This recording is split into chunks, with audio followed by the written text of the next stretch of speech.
بسم اللہ الرحمن الرحیم۔ السلام علیکم۔ 3 دوست اور سونے کی اینٹ۔ کسی شہر میں 3 دوست رہتے تھے۔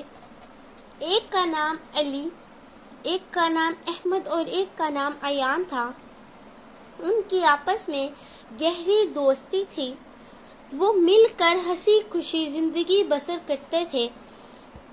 بدقسمتی سے ان کا اپنا ایک کاروبار بھی تھا جو تباہ ہو چکا تھا اور وہ تنگ آ کر زندگی بسر کر رہے تھے کہ ہمیں کسی دوسرے شہر جا کر قسمت آزمانی چاہیے۔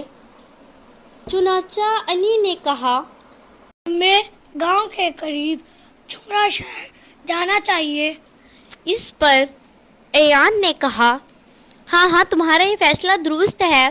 اور احمد نے کہا، ہاں تم بالکل صحیح کہہ رہے ہو۔ اس پر ایان نے کہا، چلو دوستو اب جا کر سو جاتے ہیں، صبح اٹھتے ہی ہم شہر کے لیے روانہ ہو جائیں گے کیونکہ وہاں کا سفر بہت لمبا ہے، راستے میں جنگلوں سے بھی گزرنا پڑے گا۔ یہ کہہ کر وہ تینوں دوست جا کر سو گئے اور صبح ہوتے ہی اپنا سامان باندھ کر شہر کی طرف روانہ ہو گئے۔ انہوں نے کچھ پیسے اور ضرورت کا سامان رکھ لیا۔ راستے میں جب وہ ایک جنگل سے گزر رہے تھے تو انہوں نے سوچا کہ کچھ دیر آرام کر لیا جائے۔ تب وہ ایک درخت کے سائے کے نیچے آرام کرنے کے لیے لیٹ گئے۔ ایان کی نظر ایک چمکتی ہوئی سونے کی اینٹ پر گئی۔ اس نے قریب جا کر دیکھا تو وہ واقعی میں ہی سونے کی اینٹ تھی۔ سونا دیکھ کر ان سب کی بادشاہیں کھل گئیں۔ انہوں نے سوچا، ہماری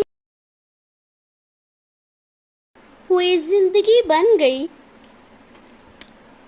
اس دور انہیں بھوک نے بہت ستایا اور ایان نے یہ فیصلہ کیا کہ ہم اس اینٹ کو 3 حصوں میں بانٹ لیں۔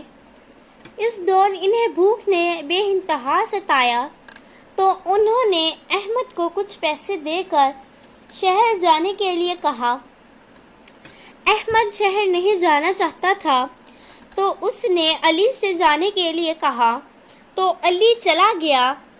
راستے میں جب اس نے کھانا لیا تو اس نے سوچا کہ کیوں نہ میں اس کھانے میں زہر ملا دوں، وہ دونوں کھاتے ہی مر جائیں اور میں اکیلا اس اینٹ پر راج کروں گا۔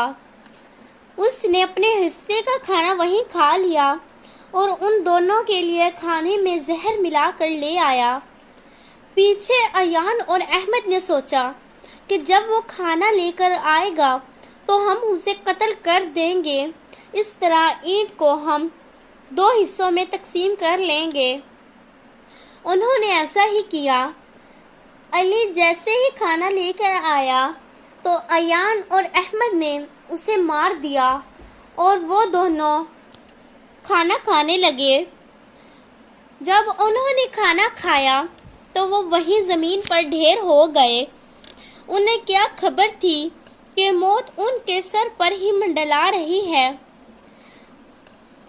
اس طرح تینوں کو لالچ کی سزا مل گئی۔ دوستو، ہمیں کبھی لالچ نہیں کرنی چاہیے۔ اس کہانی سے ہمیں یہ سبق ملتا ہے کہ لالچ بری بلا ہے۔